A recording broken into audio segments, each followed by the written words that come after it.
Form and Code in Design, Art, and Architecture is an in-depth look at the relationship between form and code in a variety of creative fields. Casey Rees, Chandler McWilliams, and Lust wrote this book for artists, designers, architects, and anybody interested in the creative process.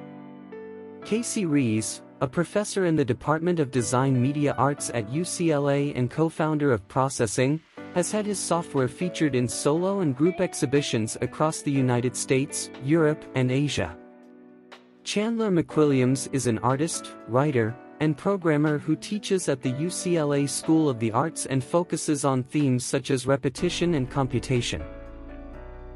With the increasing use of digital tools and algorithms in the design process, this book provides insight into the latest trends and developments in the field and presents case studies and examples of innovative works created with the use of code.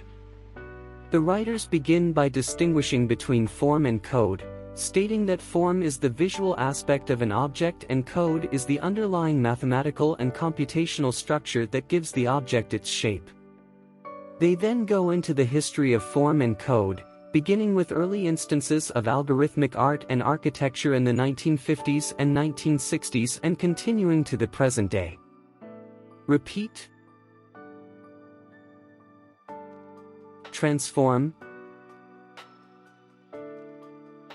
parameterize, visualize, and simulate. All these concepts are likely discussed and integrated throughout the book as part of the author's exploration of the relationship between form and code in design, art, and architecture. In the book, repetition is discussed as a fundamental technique in design and art that can be used to create patterns, rhythms, and visual interest. One of the key ideas presented in the book is that repetition can be used to create complex visual structures and patterns through the repetition of simple elements. This can be seen in the use of geometric shapes or lines to create intricate and mesmerizing patterns, such as those found in Islamic art or traditional African textiles. The book also highlights the use of repetition in generative art and design, where code is used to create complex and evolving visual patterns. By repeating simple algorithms or rules, designers and artists can create intricate and constantly evolving patterns that are unique and dynamic. In architecture, the book discusses the use of repetition to create visual rhythm and harmony. This can be seen in the use of repeating forms or patterns in building facades or in the repetition of structural elements such as columns or arches. In the book, the term simulate refers to the use of computational methods to generate realistic or lifelike representations of physical or abstract systems. Simulation is used to create virtual models of real-world phenomena, allowing designers, artists, and architects to explore and test different scenarios, and to gain a deeper understanding of how systems behave under various conditions. In the context of art and design, simulation is often used to create virtual environments, simulations, and interactive installations. For example, artists may use simulations to create immersive installations that simulate natural phenomena, such as weather patterns or natural systems where users can explore and interact with simulated environments in a dynamic and engaging way.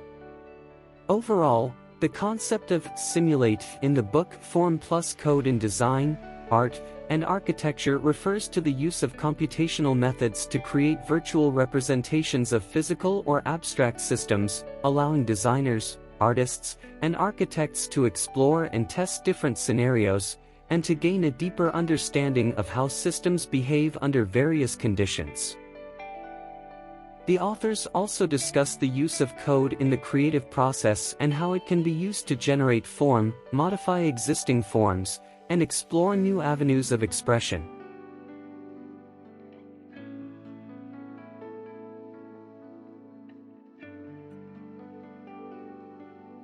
The merging of form and code in the creative process is one of the book's main themes. According to the writers, by employing code to generate form, artists and designers can explore new paths of expression and create unique, dynamic works of art. They give instances of code using artists and designers, such as Sol LeWitt, Vera Molnar, and Golan Levin. The writers also explore the theoretical ideas of generative systems, self-organization, and emergent phenomena in their discussion of the link between shape and code. They illustrate how these notions might be applied to design and architecture, as well as present examples of projects that put these ideas into effect. A section on the tools and technology used in the form and code-based design and art is also included in the book. The writers present an overview of the various software and hardware platforms available, as well as a discussion of their advantages and disadvantages.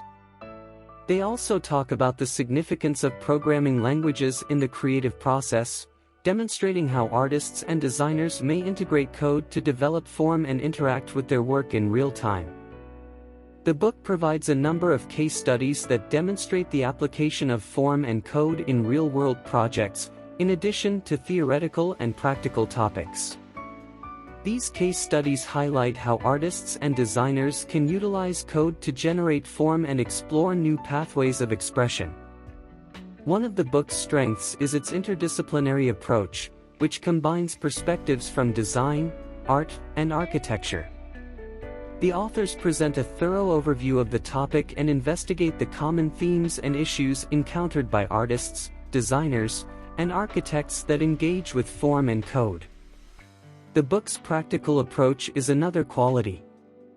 The writers present a step-by-step guide on using code in the creative process, as well as several examples and activities that readers can employ to further their understanding of the subjects covered in the book.